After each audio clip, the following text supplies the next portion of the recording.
আমার বড়লোক নীতা আম্বানি ননাস আজকে একদিনের জন্য সকিনাফা হয়ে আসবে। ননাস আমার নীতা আম্বানি সব সময় মুডে দেয়, আজকে সে সকিনাফার মতন শুধু কাজ কাজ কাজ।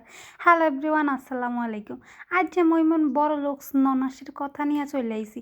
মাস শেষ হয়ে আসে, ননাস এখন হাত পা সব খালি।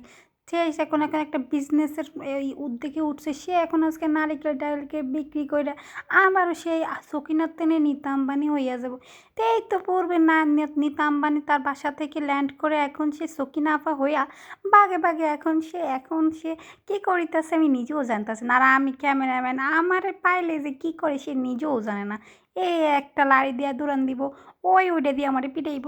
মানে বড়লোক ননাসিটার লগে যে আমি কি আর করুম বুঝি না।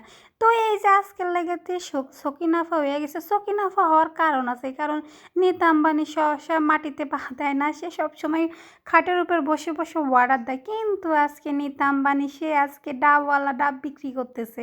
ডাব বিক্রি করে সে রাতে আবার নীতা আম্বানি হইয়া যাবে। তো যাই হোক, ইতিপূর্বে মোর ননাস এখন কাজে কর্মে ভালোই আছে, আল্লাহ তার হেদায়েত দান করুক। সে এখন এইভাবেই যেন নীতা আম্বানির থেকে বড়লোক থাকে, আর আমি সকিনাফা যেন আর না বলতে পারি। তো এই যে বড়লোক নীতা আম্বানি দেখেননি, পায়ের পা দিয়ে এখন সে হাত ঢুলাইতেছে। তো যাই হোক, সকিনাফা টকিনাফা বাদ দিলাম, নীতা আম্বানি থাক।